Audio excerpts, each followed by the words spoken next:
स्वागत है आपका ऑल इज वेल में। मैं हूं शेखर आनंद त्रिवेदी। दिल्ली यूनिवर्सिटी में जनरल कैटेगरी के एडमिशन कल खत्म हो गए, यानी अब जो जनरल कैटेगरी के स्टूडेंट्स बचे हुए हैं उनके लिए ये पीक टाइम है कि वो आखिर जाएंगे कहां। साथ ही ओबीसी के एडमिशन अभी भी जारी हैं। एक कट ऑफ लिस्ट और आई है। कॉलेजों ने ओबीसी के लिए छठी कट ऑफ लिस्ट जारी कर दी है। उधर आईपी यूनिवर्सिटी में भी रैंकिंग के आने पर ही एडमिशन संभव है, और ऐसे में अगर दिल्ली यूनिवर्सिटी में और आईपी में अगर आपका एडमिशन नहीं हो पाया है तो भी परेशान होने की जरूरत नहीं है। रास्ते और भी हैं। आप हमें फोन कीजिए, हमारे नंबर आपकी टेलीविजन स्क्रीन पर। करियर से जुड़े हर सवाल का जवाब देने के लिए हमारे साथ स्टूडियो में बहुत ही खास मेहमान, करियर काउंसलर डॉक्टर संजीव आचार्य। डॉक्टर आचार्य, बहुत स्वागत है आपका। नमस्कार। तो फोन उठाइए, नंबर आपकी टेलीविजन स्क्रीन पर। क्या करना है, कैसे करना है, इससे बताने के लिए डॉक्टर संजीव आचार्य हमारे साथ हैं। वो आपके सवालों का जवाब देंगे। डॉक्टर आचार्य, मैं आपसे ये जानना चाहूंगा कि जिन लोगों का दिल्ली यूनिवर्सिटी या आईपी यूनिवर्सिटी में रैंकिंग काफी पीछे है, तो उन लोगों के लिए अब किस तरह के विकल्प मौजूद हैं? देखिए शेखर जी, अभी ये सारे एडमिशन्स बंद हो रहा है, लेकिन जो दिल्ली के आसपास जो हमारा एनसीआर है, जैसे फरीदाबाद हो गया, गुड़गांव हो गया, नोएडा, ग्रेटर नोएडा, इसमें बहुत सारे हमारे पास डीम्ड यूनिवर्सिटी, प्राइवेट यूनिवर्सिटी और दूसरे तरीके से यूनिवर्सिटीज़ है जहाँ पे भी कि बहुत सारे कोर्सेस अवेलेबल है। आप बीकॉम बोलिए, आप बीबीए करिए, आप बीसीए करिए, कोई भी कोर्स आप चुन लीजिए। यानी नजर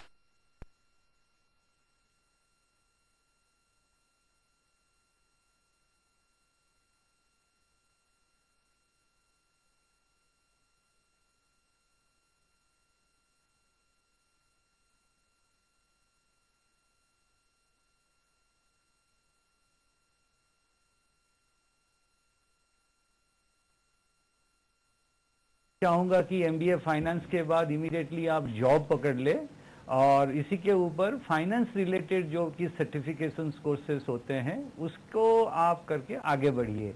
एमबीए करने की कोई जरूरत नहीं है। विकास है हमारे साथ, अपना सवाल रखें। किया हुआ है। सवाल पूछ रखें जी, बताइए। सर मैंने बीएससी किया हुआ है। जी जी हाँ, मतलब मैथ से किया हुआ है सर। आगे सर क्या एमएससी करने की जरूरत है या सर कोई और प्रोफेशनल कोर्स करें? देखिए, बीएससी मैथमेटिक्स कर रहे हैं, बहुत एक अहम सब्जेक्ट है मैथमेटिक्स। आप मैथमेटिक्स करने के बाद आप एमए पोस्ट ग्रेजुएशन कर सकते हैं, एक्चुअल साइंस पे जा सकते हैं, फाइनेंशियल मैनेजमेंट में जा सकते हैं, बहुत सारे कोर्सेस है। लेकिन आप चाहते हैं कि रिसर्च में जाना चाहते हैं, हायर स्टडीज में जाना चाहते हैं, टीचिंग लाइन में जाना चाहते हैं, तो मैं चाहूँगा कि आप एमएससी करें, उसके बाद एमफिल पीएचडी करें। बिल्कुल। राजेश हैं हमारे साथ, सवाल रखें। हेलो, गुड इवनिंग सर, मैं दिल्ली से बोल रहा हूँ जी। मैंने अभी बीकॉम फाइनल ईयर के एग्जाम्स दिए हैं, तो मैं क्या साथ में एमबीए कॉरेस्पॉन्डेंस और एमकॉम कॉरेस्पॉन्डेंस कर सकता हूँ? देखिए राजेश जी, आप एक ही कॉरेस्पॉन्डेंस कोर्स कर सकते हैं टेक्निकली स्पीकिंग। आप बीकॉम के बाद आप सपोज जॉब करना चाहते तो जॉब कर लीजिए और साथ में एमबीए डिस्टेंस लर्निंग कर दीजिए, कोई प्रॉब्लम नहीं है। आप एमकॉम करने की मेरे राय से उचित नहीं है, क्योंकि आप हायर स्टडी में जाना नहीं चाहते हैं। निश्चित रूप से आप फाइनेंशियल रिलेटेड मार्केटिंग लाइन में जाना चाहते होंगे, तो एमबीए करना मेरे हिसाब से उचित रहेगा। निपुण है हमारे साथ, अपना सवाल रखिए। सर कहते हैं मेरी AITREE में रैंक है 1,47,000 और कैटेगरी में मेरी वो है 39,000, तो मेरा एडमिशन हो सकता है? अभी तो आपका रैंकिंग थोड़ा सा बहुत ऊपर चला गया, तो इसीलिए थोड़ा सा मुझे लग रहा है कष्ट होगा, लेकिन हिम्मत मत हारिए। सेकंड काउंसलिंग, थर्ड काउंसलिंग तक वेट करिए, एंड कहीं ना कहीं हो जाना चाहिए। कमल है हमारे साथ अमृतसर से। कमल, अपना सवाल रखिए। हेलो, मैं बीजीएमसी हेलो सर जी, मैं बीजीएमसी कर रहा हूँ। ठीक है। मैं बीजीएमसी कर रहा हूँ, तो मैं एडवाइजमेंट में जाना चाहता हूँ। एडवाइजरी में जाना चाहते हैं? एडवाइजमेंट में जाना चाहता हूँ, वो उसके बारे में बताइए आप। बेटे, आप तो मास कम्युनिकेशन कर रहे हैं, लेकिन आपका पर्सनालिटी को थोड़ा सा निखरना चाहिए। और आप इतना दबे हुए क्यों? बिकॉज एक मास कम्युनिकेशन जब कोर्स कर रहे हैं, आपको आउटबाउंड होना चाहिए, पॉजिटिव होनी चाहिए, और एडवर्टाइजर नहीं है। मुझे लगता है एडवर्टाइजमेंट में जाना चाहते हैं शायद शेखर जी, नो? तो आप उसके बाद ग्रेजुएशन के बाद आप MBA इवेंट मैनेजमेंट जा सकते हैं, नहीं तो आप IIMC Indian institute of mass communication है, सबसे प्रीमियर मास कम्युनिकेशन कॉलेज है गवर्नमेंट ऑफ इंडिया की, उसका एंट्रेंस टेस्ट देके आप पोस्ट ग्रेजुएट प्रोग्राम कर सकते हैं मास कम्युनिकेशन पे।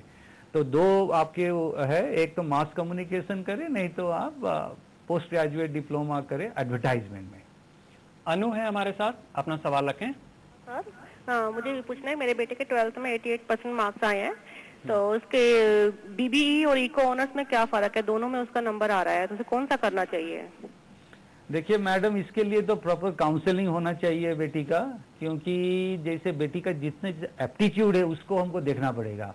एप्टीट्यूड, इंटरेस्ट, एकेडमिक प्रोफाइल, ये सबको देखते हुए ये दोनों कोर्स से एक निर्णय करना पड़ेगा। लेकिन जहां आप पूछ रहे हैं दोनों के बीच में अंतर क्या है, जैसे BBE हो गया, ये है बिजनेस मैनेजमेंट प्लस इकोनॉमिक्स की कुछ अंश है उसके अंदर, तो इसको हम बैचलर्स इन बिजनेस इकोनॉमिक्स बोला जाता है।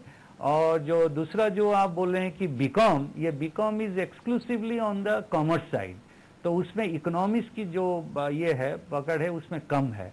तो आपके बेटी का थोड़ा सा इकोनॉमिक्स के ऊपर ज़्यादा उसको इच्छा है और ज़्यादा करना चाहती है तो BBA में जाए, BBE, नहीं तो कॉमर्स फाइनेंशियल लाइन को उसको पकड़ना चाहती है तो बीकॉम करे। बिल्कुल। गौरव हैं हमारे साथ। गौरव, अपना सवाल रखिए। हेलो सर, मेरी IIT यूनिवर्सिटी में BBA में रैंक आई है 16,000, तो क्या मुझे एडमिशन मिल जाएगा? निश्चित रूप से मिलेगा।